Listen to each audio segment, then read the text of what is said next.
A warm welcome to everyone. Myself Aisha Parveen, a research scholar in Functional Materials and Energy Devices Laboratory, Department of Physics and Nanotechnology, SRMIST, India. My research work mainly focused to fabricate gas sensor to detect toxic gases, and especially we aim to detect nitrogen dioxide. I work on layered metal oxide and 2D materials for fabricating the gas sensor. We aim to fabricate highly sensitive and highly selective gas sensor working at low operating temperature to detect the nitrogen dioxide even in the presence of low concentrations. Here I am happy to share our recent work published in Sensors and Actuators B Chemical Journal entitled Oxygen Vacancies Mediated α-MoO3 Nanoribbons by CU doping for highly sensitive, selective and rapid detection of hazardous NO2 for gas sensor application. In this work, we have prepared copper-doped α-MoO3 nanoribbons via hydrothermal method. The preliminary confirmation on crystalline properties were done through XRD analysis. The figure shows the diffraction pattern of the prepared samples, confirming the orthorhombic structure. The figure B shows the enlarged image where the higher angle peak shift are noted, which is attributed to the mismatch in the ionic radius of Cu2+ and MO6+. Doping of Cu in MoO3 induced lattice distortion, which in turn lead to lattice strain and deformation. Further, the electronegativity of Cu, MO and oxygen and also the formation energy plays a major role on determining the position of Cu2+ in the lattice of α-MoO3. The ionic radius of Cu2+ is larger compared to the MO6+. Therefore, rather than substituting for MO6+, it occupies an interstitial position on MoO3 lattice since the interstitial void space is larger compared to the host ions. Also, the electronegativity of Cu is lesser than MO, which suggests Cu cannot possibly substitute for MO. Therefore, the X-ray diffraction pattern serves as an evidence of interstitial doping of Cu2+. Raman spectra of the samples confirm the vibration and bending modes of α-MoO3, whereas the peak broadening and the shifts observed in various modes like B3G, AG, A1G and B1G represents the defects and oxygen vacancies. Also, the intensity ratio of bands B3G and B2G can be related to the structural dimension. The HRSM analysis of the samples showed nanoribbon-like morphology. We have noted variation in width and length of the nanorods on increasing the copper concentration. Average distribution of width, length, and the aspect ratio of nanorods were found for each sample. The higher aspect ratio obtained for 4% of Cu doped sample insists the improved surface exposure and thereby improved sensing response. The TEM analysis showed smooth surface for pure α-MoO3 nanoribbons, whereas for Cu doped sample the surface contained defects and the HRTEM analysis showed lattice distortion. From the HRTEM images, we have performed FFT and false coloring image to show the oxygen vacancies and lattice distortions.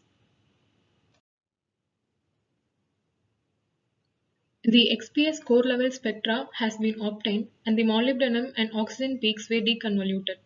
The pure sample showed MO6+ and 5+ states and the lattice oxygen and chemisorbed oxygen, whereas the doped sample showed emergence of MO6+ non-lattice states and the oxygen vacancies.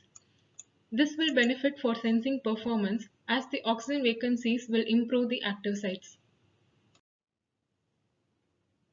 Electrical properties of the sample, including mobility, carrier concentration, and diffusion coefficient, were obtained using Hall measurement. The diffusion coefficient and mobility were related to the optimum temperature of the sensor. Carrier concentration increases with respect to increase in the Cu dopant concentration, while the mobility had an inverse relation with the carrier concentration. Therefore, at an optimal value of mobility and carrier concentration, the sensor was expected to provide good sensing performance. The sensor was exposed to different concentration of NO2 gas and the variation in the resistance was noted. From the resistance values, the response has been calculated using the formula. The pure sample showed maximum response at 200 degrees Celsius, while the 4% of Cu doped sample showed optimum performance at 170 degrees Celsius, with the response of 715% for 10 ppm.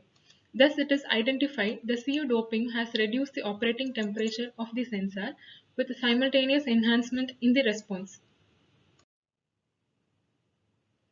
The response values of all the sensors at different operating temperature with respect to varying concentration of NO2 has been recorded and shown in the figures. The 4% of Cu doped sample overperforms all the other sensors. Also, the sensor ensured semiconductor behavior with a decrease in resistance upon increase in the operating temperature. The sensor provided quick response and recovery characteristics with 163 seconds and 626 seconds respectively for 1 ppm of NO2. Also, the sensor was found to be highly selective towards NO2 among several other interfering gases including SO2, NH3 and H2S. Further, the sensor provided good repeatability, ensured with 4 consecutive cycles of NO2 exposure and a long-term stability for about 100 days. The sensor showed anti-humidity effect and provided stable response for NO2. The sensor response towards low concentrations of NO2 has been measured as it is necessary to detect even the lower concentrations of NO2. The sensor provided response of 85.89% for 1 ppm of NO2. Further, the theoretical estimation on limit of detection has been performed and found that the sensor have a very low LOD of 18 parts per billion. All these characters insist the better candidature of the fabricated sensor for NO2 detection application. The sensing mechanism has been proposed based on ionosorption and band bending model. The Cu incorporation into MoO3 lattice has led to creation of oxygen vacancies by escaping the terminal oxygens. This led to improvement in carrier concentration as well as the active sites. Upon exposure to air, the oxygen molecules get ionosorbed on the sensor surface and traps the electron, leading to the base resistance. Upon NO2 exposure, the trapping of electron will be furthermore, leading to upward band bending and increase in resistance. Thus, the resistance variation upon air and NO2 interaction with the sensor surface has been recorded and the response was calculated. I thank everyone for your kind attention.